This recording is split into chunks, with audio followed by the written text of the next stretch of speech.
Hello everyone, Professor Toybox here along with Sorcerer's Apprentice Mickey, and we're back in my Fantasia toy box once more. We got sidetracked on the Path Creator tool for a while, but now we're back and ready to continue working on the interior of the Magician's Castle. We were working on a puzzle in the first courtyard here. When Mickey descends the stairs over there, he finds a bunch of brooms carrying water from the cistern over here to the well over there. And there's a locked gate blocking his path, and Mickey needs to defeat the brooms and drain the water from the well so that he can access a tunnel that leads under the wall and comes up over there. And then he can get to the key and unlock the gate. Before we get to today's lesson, I want to make a few tweaks to what I've got so far and fix a bug and do a little bit of cleanup. So I'm going to come over here and push the reset button, which will take the enemies out.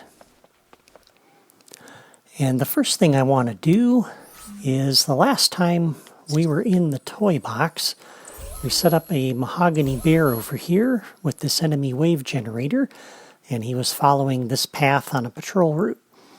And I have two buttons up here that control him, but what I really want to do is connect the level starter to that and have him spawn in there as soon as we enter the toy box level. So we're going to come to the level starter and do a new logic connection on Catalyze. And we'll come over to this enemy wave generator and generate the wave. And then I'm also going to set up my reset button. So new logic connection when pressed. We'll come over here and defeat the wave. And that way I can go ahead and take these two buttons out because they're kind of redundant and not needed. And so now this button, which kicks off the level starter, will not only generate the brooms, but also the mahogany bear on the other side. Now, the last few times we've been in this toy box, and you may have noticed it as I started this video, is that there's a rogue broom. It's the last broom that we generate, and it just wanders around aimlessly.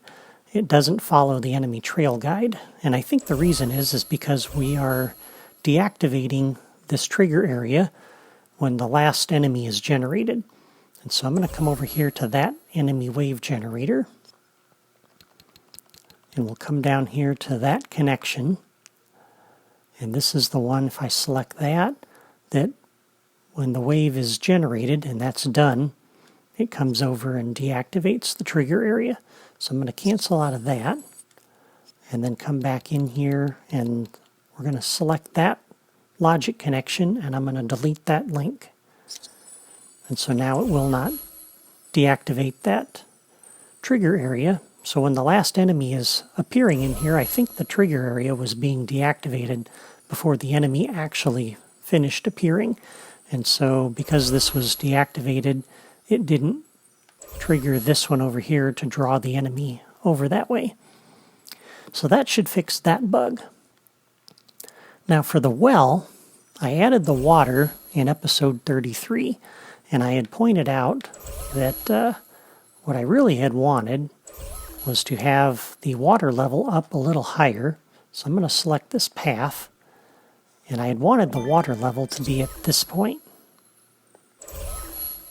And if I come over here and hit the reset button for the path and do a reset and stop, you remember the water level was above the level of the floor. And what I had wanted to do was, not theme it.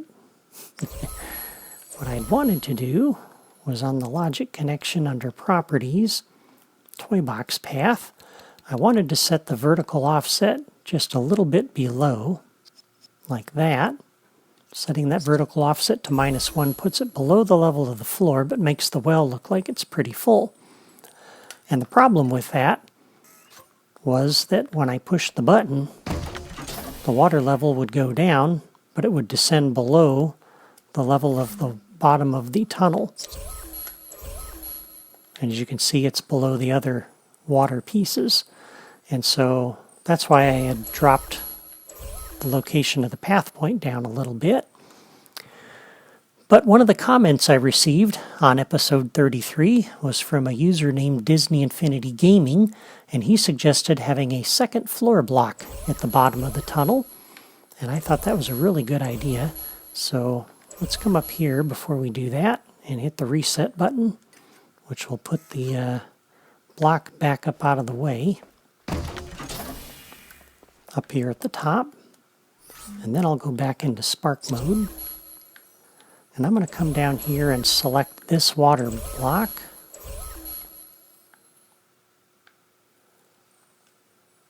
And move it. And I'll drop it. And then I'll drop a second block right over here. And so this block is at the water level where I want it to be ultimately, and it's fixed. And so now, when we press the button here, which does a reset and play, now it descends, and it looks like it descends to the right level. But actually, it has descended below the other block. But it gives us visually the effect that I want, so I really like that. So thank you to Disney Infinity Gaming for that suggestion. I really like how that works. So while we're here, let's go ahead and hook up the reset button, the main one. We'll do a new logic connection when pressed. I'm going to connect this to that path. And we'll do a reset and stop with that. And then I can take out this extraneous button over here. And so now I've got one reset button that's resetting everything. Now the last change I want to make is this button, which I'm using to drain the water from the well. What I really want is for the player to solve a little puzzle to do that. And so rather than this button doing a reset and play on that path point, I'm going to delete this. And what I'm going to do is build a little pump machine over here. So I'm going to come down to the terrain blocks, and we're going to put one of these terrain cubes right underneath the window, up against the wall. And I'm going to style this to be the kiln texture. Press A on my Wii U to apply that and cancel out. And then I've already dropped the pieces that I'm going to use to build this pump machine. And as I move these, you can look at the ribbon below to see the drawer that you'll find these pieces in. That'll save me from having to scroll through them. So I'm going to put this Sidekick wall door here on the front. And then this boiler piece, which you find in the decorations drawer, I'm going to put this right on top of that block like that. And then this piece is right next to it in the decorations drawer. And I'm going to put two of these down. I'm going to put one right here. I'm going to put one right over here. And so now we've got kind of a little pump machine. And admittedly, it's a little futuristic looking. I would have loved to have something that was made out of wood with maybe some wooden gears and a bellows, something that looked a little more primitive.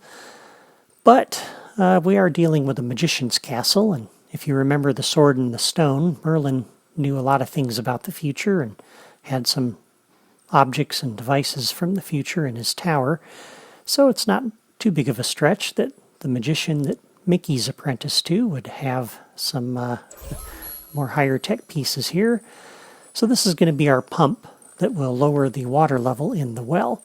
And so for the Sidekick Door, which we already covered in an earlier episode, I'm going to go ahead, and that was in episode 29 by the way, I'm going to set the properties on this, and it works similar to the Sidekick well we used there. I want to remove a townsperson on entry, and I'll probably have to test this a few times, so I'm going to disable the door after use, turn that flag off. The detection level I'm going to turn down to 0 because I'm not using a sidekick, and I'm going to take the normal response chance up to 10. And then we'll do a new logic connection when the normal response is returned. I'm going to come over to the path creator, and we'll do a reset and play. which is what the button we deleted was previously doing. And so now we have a machine, a pumping machine, that will actually drain the well, and that's good. But now we need a townsperson we can toss into that door, and I thought it would be fun to rescue one from the brooms, and that finally brings us to our topic for today's lesson, the safety dome. And you'll find that under the gameplay toys drawer, and so I don't have to scroll through that drawer. I've already dropped one over here, which I will pick up and move. And you can see now where that's placed in the drawer. And I'm going to drop this right over here, kind of tucked around the corner where the player wouldn't see it unless they wandered back here. And I'll drop that right there. And the safety dome is a great toy to use as a mission objective, something the player needs to either destroy or protect. By the way, there are also two other toys and that are similar.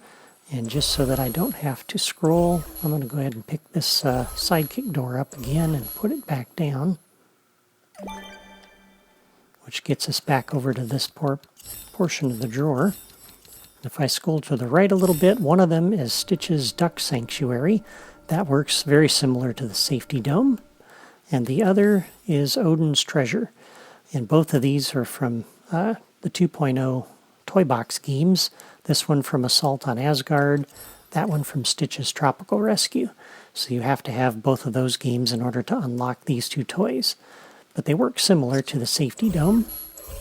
And if we come under here to the properties, there are 4 properties on this toy. First, the Protection Dome Actor. And if we select that, this is the item that's in the dome that's going to be protected. And you have a limited number of townspeople that you can pick from. Unfortunately, they're not all available. And there are 2 tools from the packs and tools. You have the Pixar Ball and the Star Command Blaster. So you're kind of limited on your choices. But for my toy box here, I'm going to choose the Grumpy Townsperson. I'll select that. And you'll notice he automatically appears in the safety dome. Second property we have is a cooldown time, and so this is the number of seconds that it will take before it automatically resets itself after it's been destroyed. And I'm going to leave this at 0 because I don't want it to do that. The canister health is how much damage the safety dome can take before it's destroyed, and you can set this really high or you can set this lower, and for my purposes I'm going to set this down to 100 because I don't want to have the player sit here and pound on this for a long time. 5 or 6 hits should be enough to destroy it. And the final property is the team, and we haven't talked about teams yet. We're actually going to talk about that next week. So those are the properties for the safety dome. And I'll talk about the logic connections and behaviors in a moment. And so now we have a safety dome with a townsperson in it, and that's great. I can come over here and start attacking it. And as I do, you see the little green health bar on it is going down. You can also see the glass is breaking. And one more hit, and now I've freed the townsperson. But where did they go? They're not here. And so you actually can't free the townsperson from this and be able to let them loose. They're just an object that shows up inside there. And so we'll have to do something a little bit different here. So the first thing we'll do is come over to our reset button, and I'm going to hook this up to that toy. So as we come over here, you'll notice the logic menu is available for this in the lower right corner. And if I select that, there are 3 behaviors that you can set this toy to do. You can select Start, and this will activate the safety dome and place the protected actor or item inside. And you'll notice when I set the safety dome initially and dropped it into the toy box and set the protected actor, it automatically started this. So normally you don't have to do this unless you also want to programmatically end it. And this would deactivate the safety dome and remove the protected actor or item. And so if I didn't want that safety dome to be active right away, I could hook up a level starter to end it.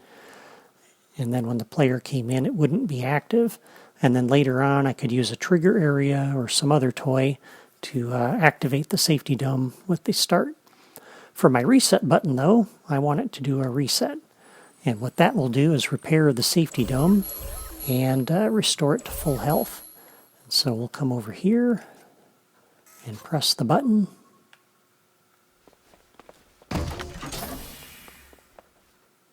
And then as we run over here and look, we'll see that the safety dome is back.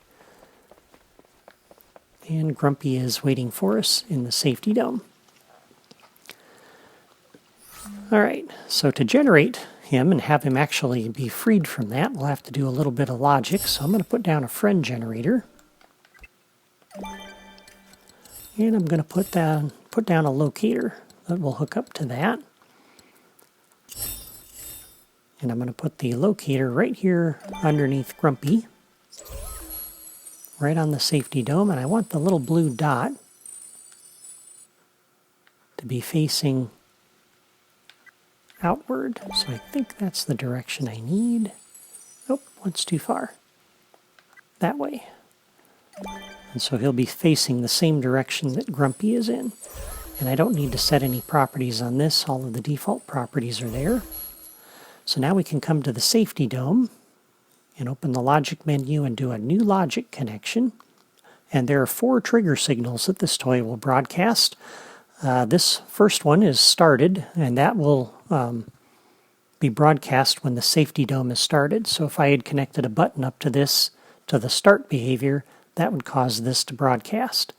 And similarly, once the safety dome is ended, if I had hooked up a button or a level starter to do an end on the safety dome, that would trigger the stopped trigger signal to broadcast. Destroyed is the one I want.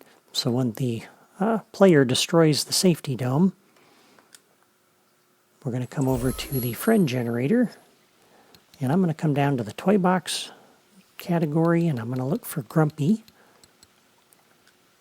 and that's the townsperson will generate.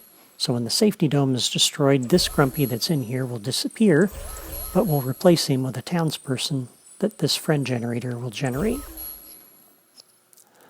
And then the last logic connection is this respawn trigger signal, and that will broadcast if we set the cooldown time to like 20 seconds or something, and anything other than 0. And so when I destroy the safety dome, right now 20 seconds later, it will automatically restore itself and respawn the Grumpy character inside and come back to full health, and that will cause the respawn trigger signal to go out. So there we go. We have the safety dome set up, and so now we can come over here and attack it. And a few hits will destroy it.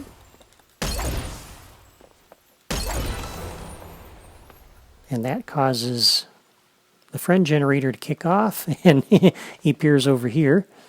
So that's not quite what I wanted. So let's go ahead and hook up the button here. New logic connection when pressed, and we'll go ahead and reset on this friend generator because I forgot to set the locator connection. So the reset button will do a remove all. And then on the friend generator, I want to do a new locator connection. We'll connect to that locator. So one more time. And you'll notice the Grumpy townsperson wandered off of the friend generator, and that's fine. I don't have a problem with him wandering around a little bit. Okay, so now the townsperson's gone. Grumpy is back in the safety dome. And one more time, we'll go ahead and break it.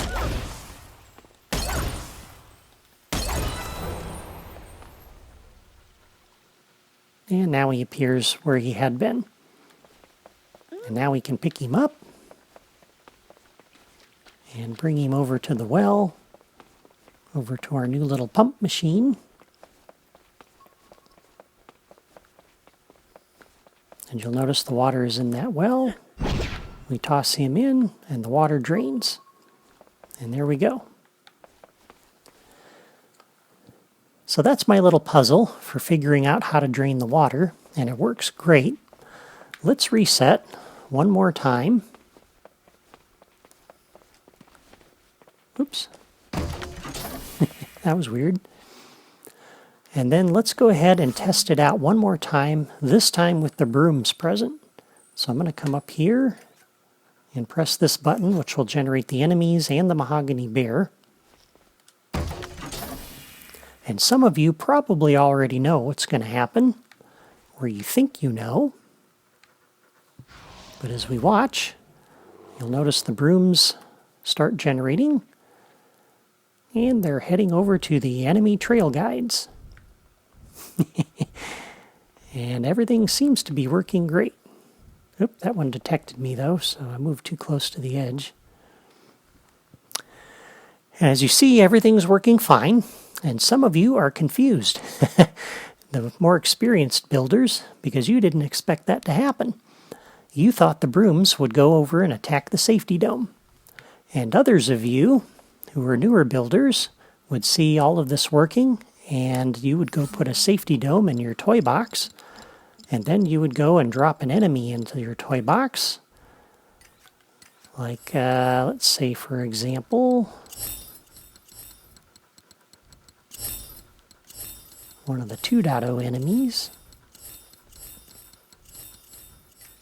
Like this little bear.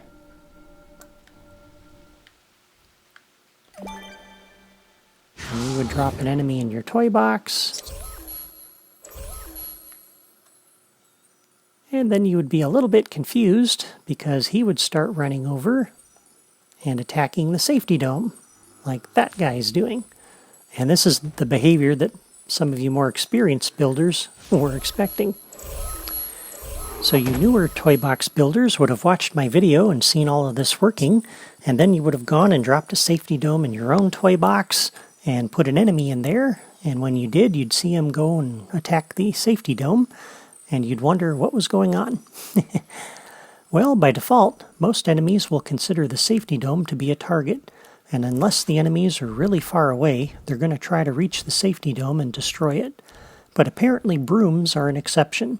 They don't work that way. They ignore the safety dome. So what do you do if you don't want the enemies to attack the safety dome? Well, there is a way to change it so that the enemies try to protect the dome instead of destroying it, and that is to set up teams. But we'll look at that next time. Until then, I want to thank you for watching, and I hope you found today's lesson on the safety dome to be helpful.